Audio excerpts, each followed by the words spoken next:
Histoire nom de famille. Dosso Dosso est un nom de famille mandingue porté par les Koyaka et Maouka de la Côte d'Ivoire. Dosso signifie en malinké « entre dans le village ». Leurs ancêtres, au Worodougou, étaient des chasseurs devenus par des guerriers du Létat du Koyadougou, Mankono. Signifie en malinké « entre dans le village ».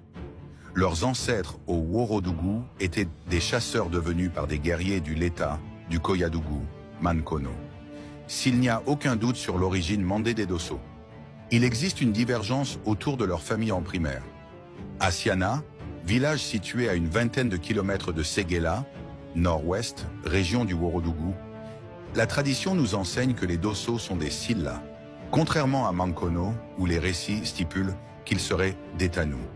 À côté de ces deux versions, certains disent être arrivés dans le Worodougou avant ces deux familles. Habitation. Ils habitent aujourd'hui les régions de Worodougou, du Ber et du Bafing. À Massala Assolo, où ils sont propriétaires terriens et chefs de village.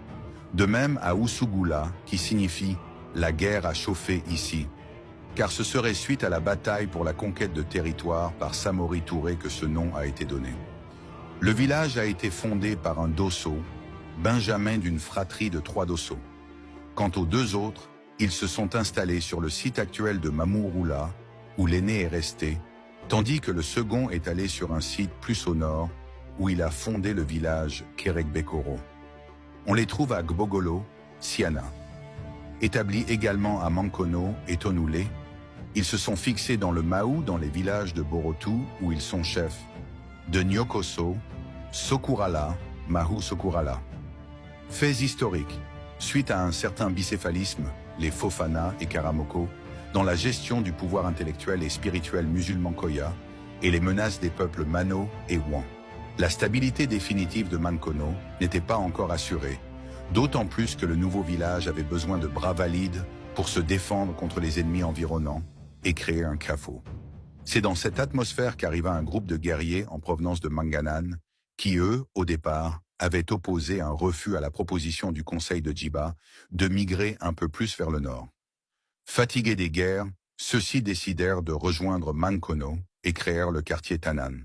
Selon des témoignages, c'est 4 ans après l'installation de Vamoroba qu'arrivèrent ces guerriers dirigés par un chef de guerre très célèbre et qui, après avoir longtemps erré et guerroyé, était maintenant à la recherche d'un établissement définitif qui, en cas de besoin, servirait de quartier général. Ce chef de guerre s'appelait Kelemassa Dosso. À sa demande d'hospitalité, Simavi Gibeide, le Dougou-Tidji refusa d'abord avant d'accepter ensuite, après l'intervention de Vamoroba. Ils s'installèrent alors avec Gbindoro, leur patriarche au quartier Gebenegeba, ou Tanan.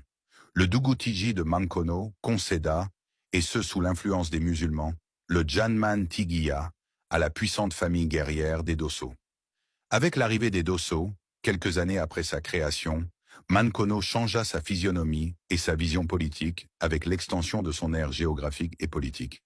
Les guerriers Dosso, en accord avec le conseil du village, entraînèrent les guerriers de Mankono dans un impérialisme territorial toujours croissant. Pour adapter la structure politique du village à ces nouvelles exigences, le conseil du village, sur proposition des musulmans, c'est-à-dire des Fofana et des Karamoko de Mouela, demanda que le Janmantigia soit confié à Kelemassa, Dosso et à sa famille, et à la famille de Simavi Gbeide, le Dougou-Tigia. Cette bipolarité ne gênait aucunement l'évolution politique et sociale du Koyadougou.